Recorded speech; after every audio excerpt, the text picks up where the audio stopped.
नमस्कार, स्वागत है झारखंड की फटाफट ताजा बड़ी खबरों में। पहली बड़ी खबर।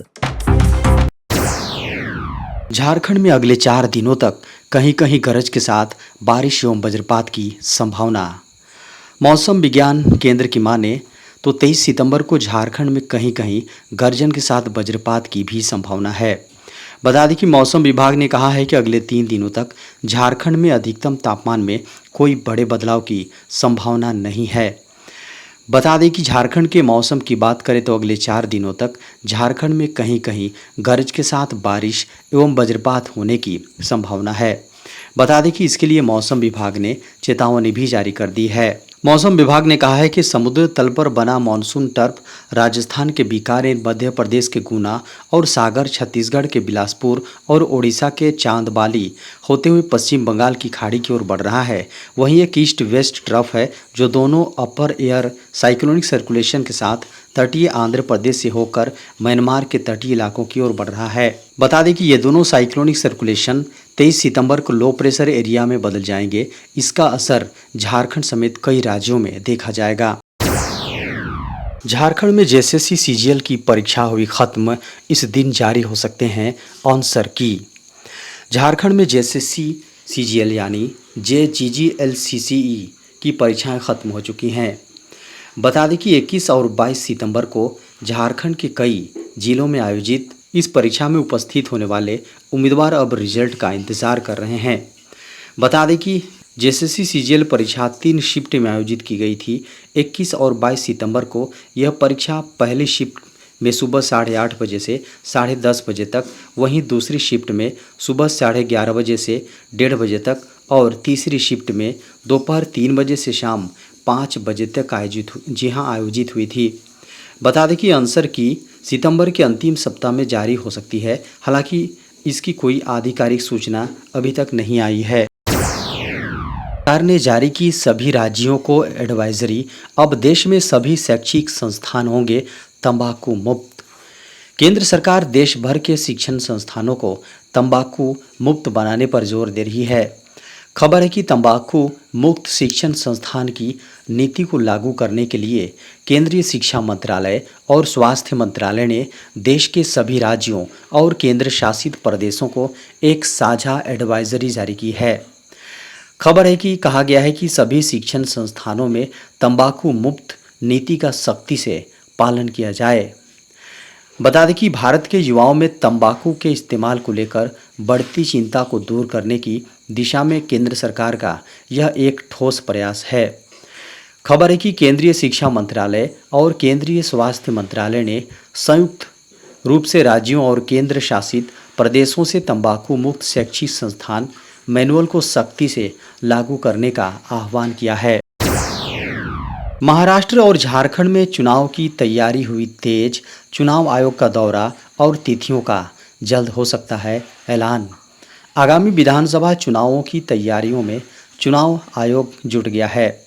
खबर है कि महाराष्ट्र और झारखंड में जल्द ही चुनाव होने की संभावना है और इसके लिए चुनाव आयोग ने अपने कार्यक्रमों को अंतिम रूप देना शुरू कर दिया है। मीडिया की खबरों को माने तो चुनाव आयोग अगले सप्ताह महाराष्ट्र और झारखंड का दौरा करेगा। मुख्य चुनाव आयुक्त राजीव कुमार के नेतृत्व में आयोग 23-24 सितंबर को झारखंड का दौरा करेगा और 27-28 सितंबर को महाराष्ट्र की चुनावी तैयारियों का जायजा लेगा। बता दें कि इस दौरान चुनाव आयोग विभिन्न राजनीतिक दलों और विभागीय अधिकारियों के साथ बैठक करेगा ताकि चुनाव की प्रक्रिया को सुचारू रूप से चलाया जा सके।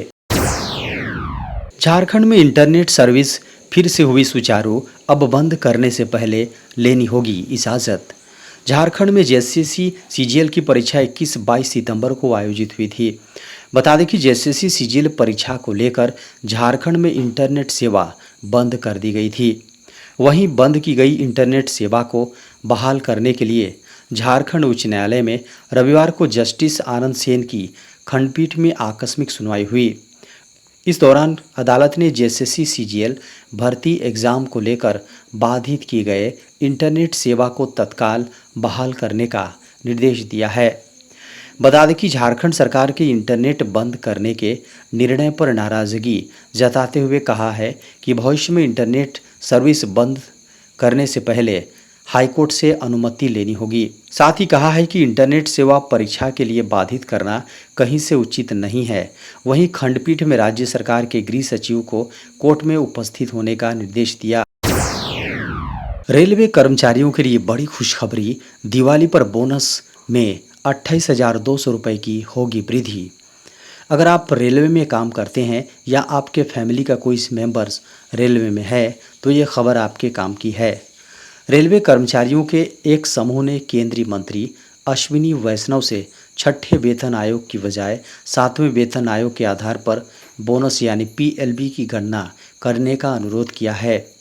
खबर है कि भारतीय रेलवे कर्मचारी महासंघ के राष्ट्रीय महासचिव के अनुसार छठे वेतन आयोग के अनुसार मौजूदा बोनस 7,000 रुपये प्रति महीने के न्यूनतम वेतन पर आधारित है, लेकिन सातवें वेतन आयोग के तहत न्यूनतम वेतन 18,000 रुपये है। रेलवे कर्मचारियों को यह 1 जनवरी 2016 से मिल रहा है। बताया जा रहा है कि 7,000 रुपये के न्यूनतम वेतन के आधार पर पीएलबी की गणना करना कर्मचारियों के साथ अन्याय है। कई आईआरईएफ सदस्यों ने कहा है कि कोविड महामारी में देशव्यापी लॉकडाउन के दौरान जब लोग अपने घरों से बाहर नहीं निकल रहे थे, तब रेलवे कर्मचारियों ने ट्रेनों की आवाजाही सुनिश्चित की। आरआरबी एनटीपीसी में 12वीं पास युवाओं के लिए भर्ती का सुनहरा मौका।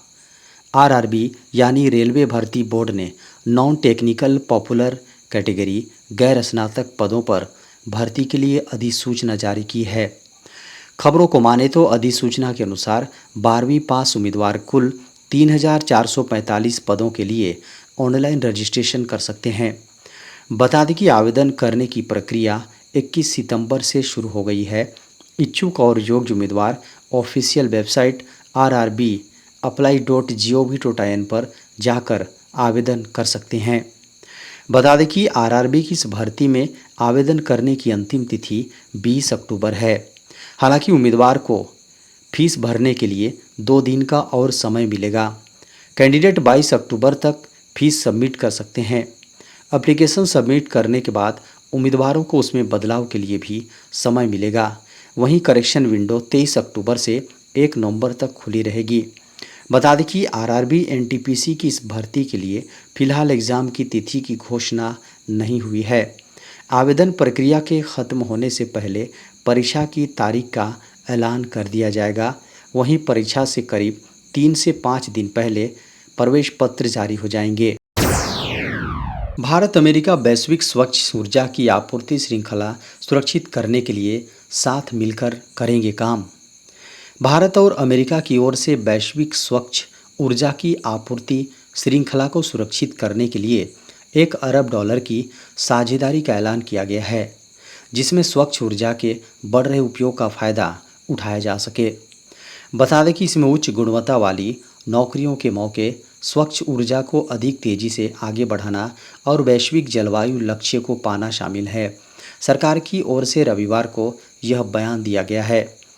बता दें कि इस फंडिंग का उपयोग solar, wind, battery, energy grid system और उच्च क्षमता वाले एसी और फैन की आपूर्ति श्रृंखला के विस्तार के लिए किया जाएगा। विलिंगटन, डेलावेयर में छठे क्वाड लीडर्स शिखर सम्मेलन के दौरान राष्ट्रपति जो बिडेन और प्रधानमंत्री नरेंद्र मोदी के बीच बैठक के बाद सरकार ने कहा, हम क्लीन एनर्जी के बढ़ रहे उपयोग का फ़ायदा उठाने के लिए साथ काम करने के लिए प्रतिबद्ध हैं और ये हमारे आर्थिक वृद्धि के एजेंडे का अहम पहलू है।